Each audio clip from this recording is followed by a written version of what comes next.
Assalamu alaikum and welcome to Islam.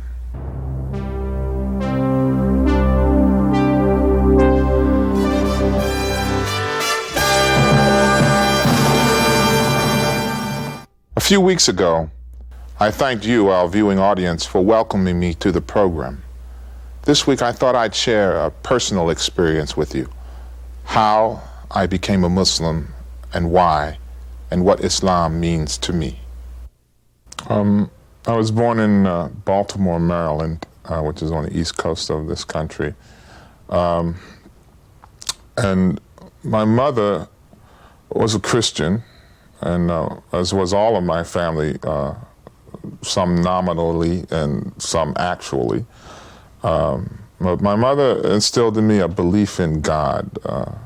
I credit her for holding on to that belief and instilling that belief into me.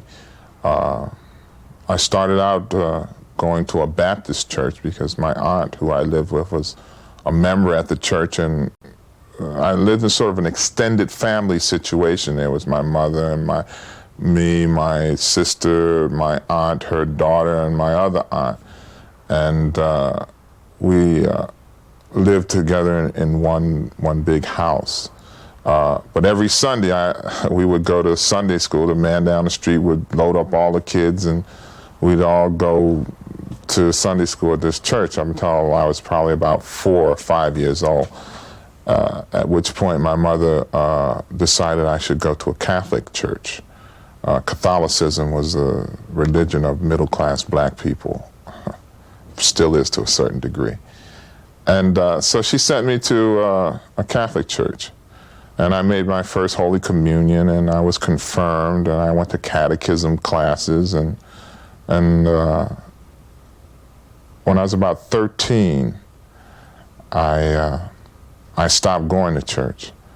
My mother would send me, but I wouldn't go. I'd go around the corner to, there was a gas station around the corner. I remember it had a wall, and I'd go sit on the wall and, you know, basically killed time the hour or so that I should have been in church. And then I'd wait for people coming back from church and ask one of them if I could have their bulletin to prove to my mother that I had gone to church. And I think that she figured this out and kind of stopped putting pressure on me to go.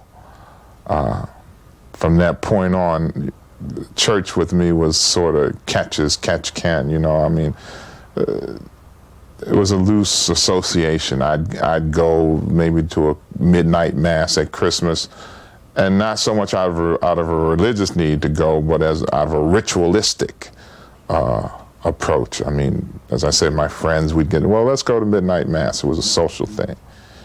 But as far as regular church, no. Although religion, as I said, was in my life. I mean, I wasn't an atheist or a person that didn't believe in God. My mother, as I said, instilled that in me. I just didn't practice a religion diligently anymore from the time, as I say, until I was from 13 until I actually became a Muslim. I used to hang out with my cousins quite a bit, and we'd have parties and dances and all the teenage things that American teenagers do.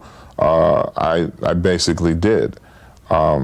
Underlying all of this, though, there was a strong sense of morality, and again, I take this back from my mother.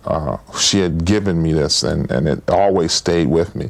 So that I knew right from wrong, morally, but there was no religious structure that guided my day-to-day living. I lived much as the people around me lived who considered themselves Christians. We did what we pretty much wanted to do as long as it wasn't bad, you know. And I went to high school, I played football, I went to proms and played basketball, and as I got to be 18 or so, 19, I started to experiment. I started smoking cigarettes and drinking alcohol because I was primarily from under my mother's control. I went into the Army, and that really broke the mother-son control factor. I learned a lot more bad habits there, which at the time I didn't consider to be bad habits. They were just normal. This is what everybody else was doing.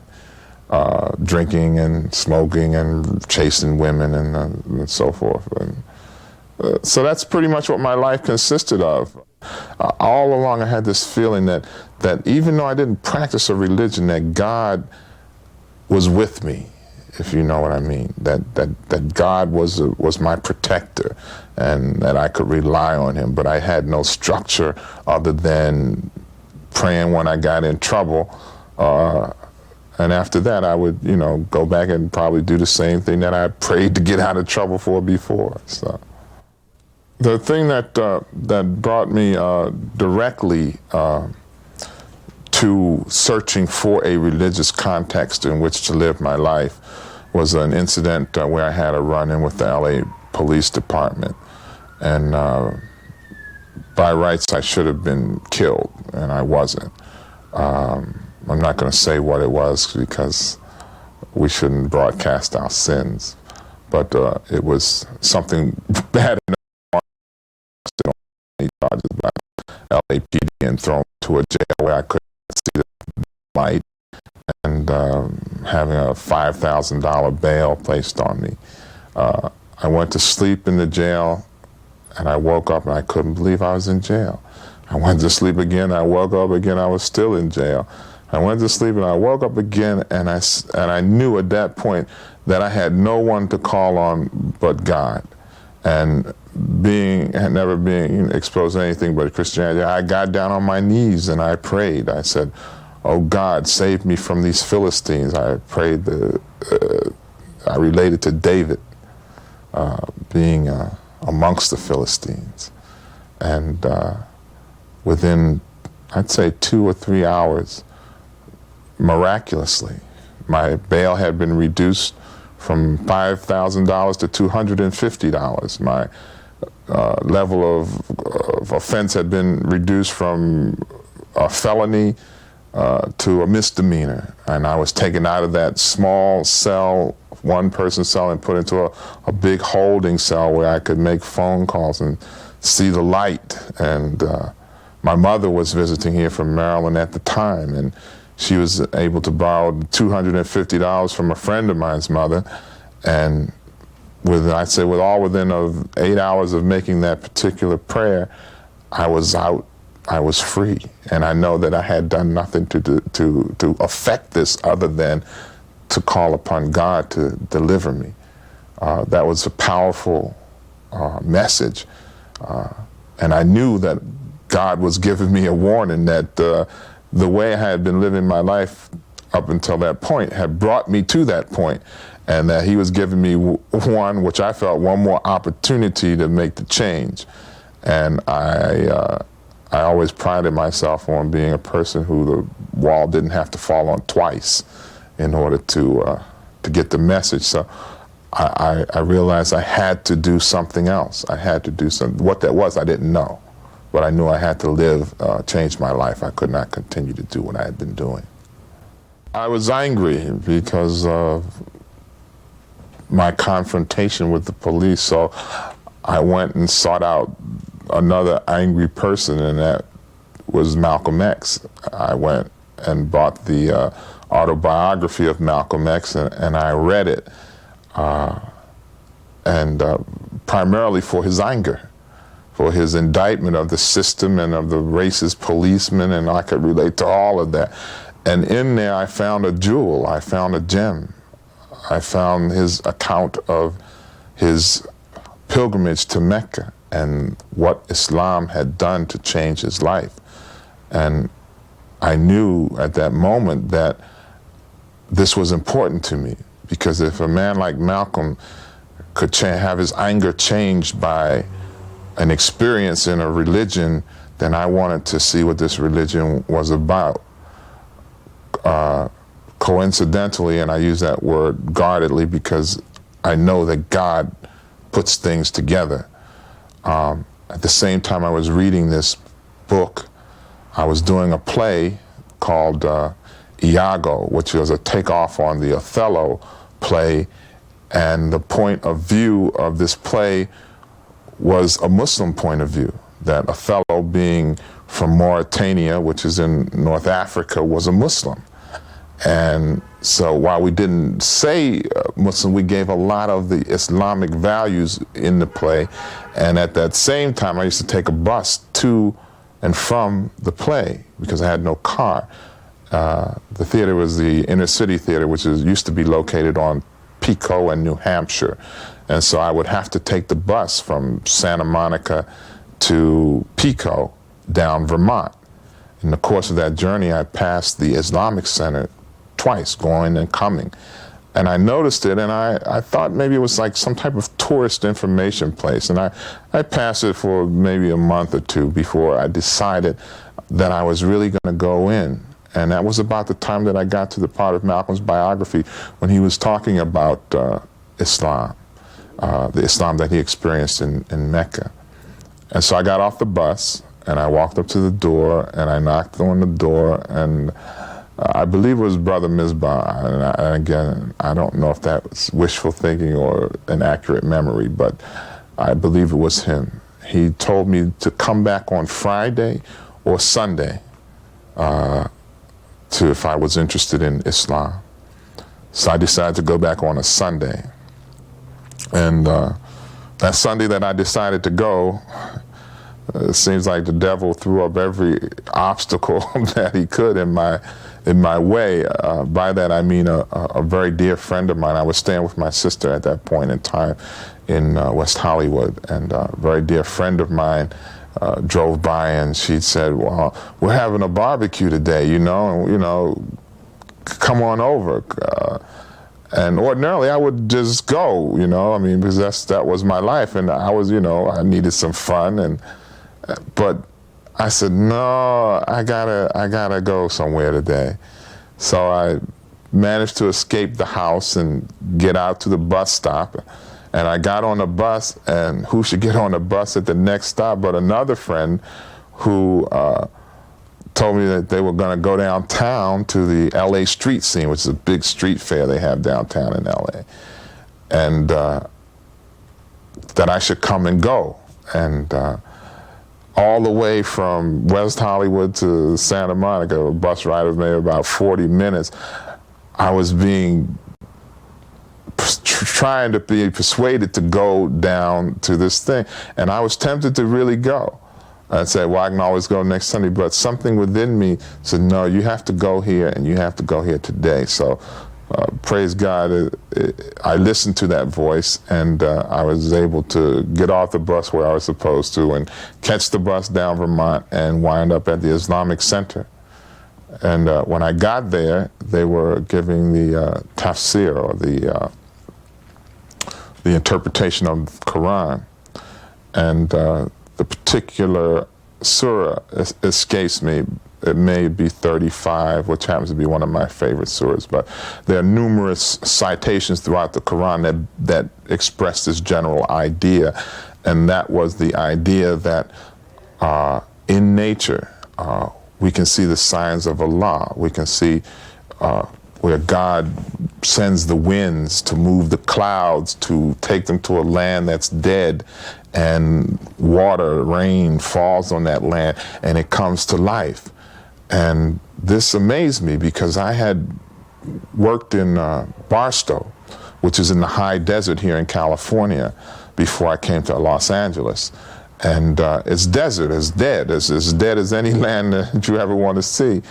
And I know that during the spring, late winter, early spring, the rain comes in for maybe about 3 or 4 weeks.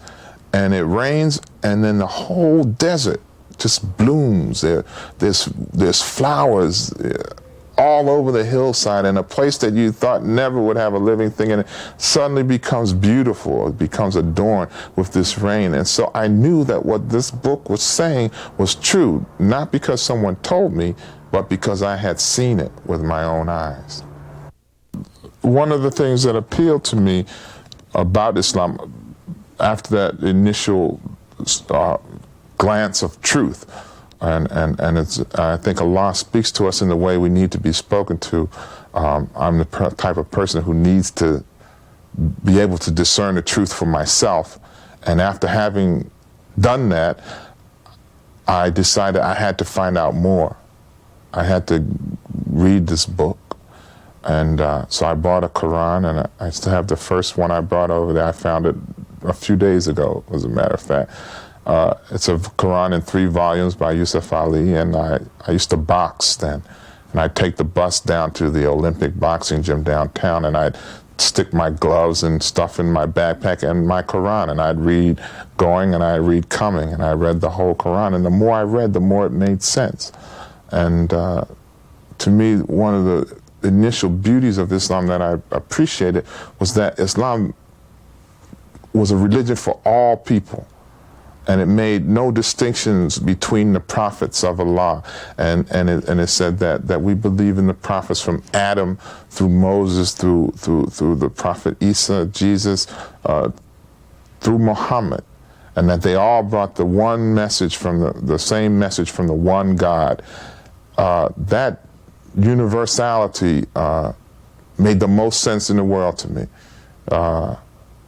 One of that acceptance of people made sense to me, and so I continued to study. I started to learn as much as I could about Islam from the brothers at the mosque. A brother gave me a book.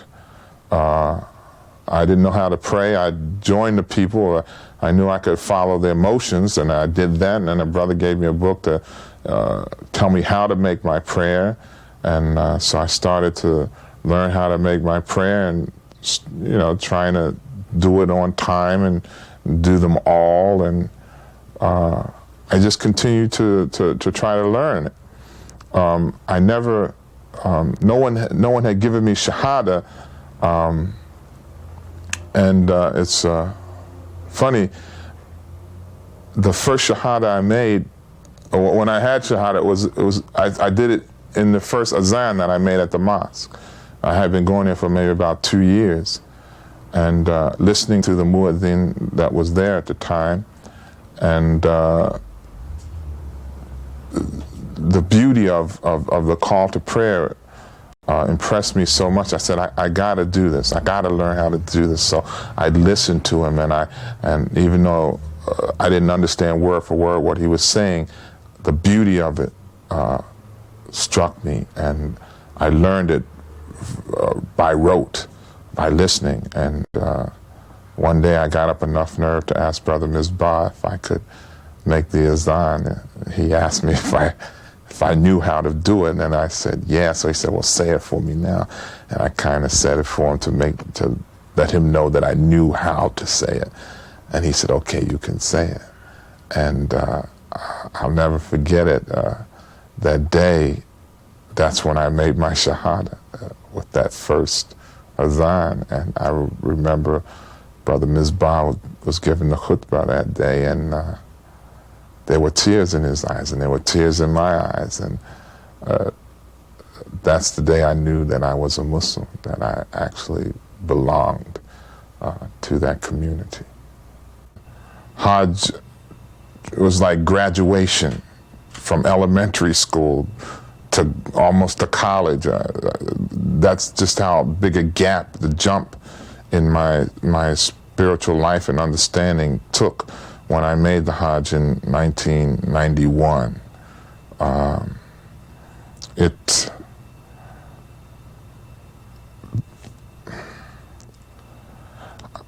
There's no way to explain the Hajj.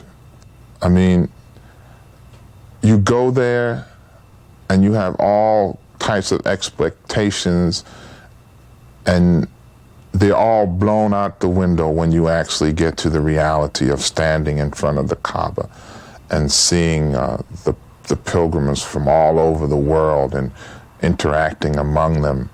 I thought of Malcolm and his description of people of all different colors and all saying different languages, and you say La ilaha illallah Muhammadur Rasulullah, you say Assalamu alaikum, and then you're home. I spoke with a man from Morocco who spoke this much French and this much English, and I speak about less than that in French, and we converse for 20 minutes.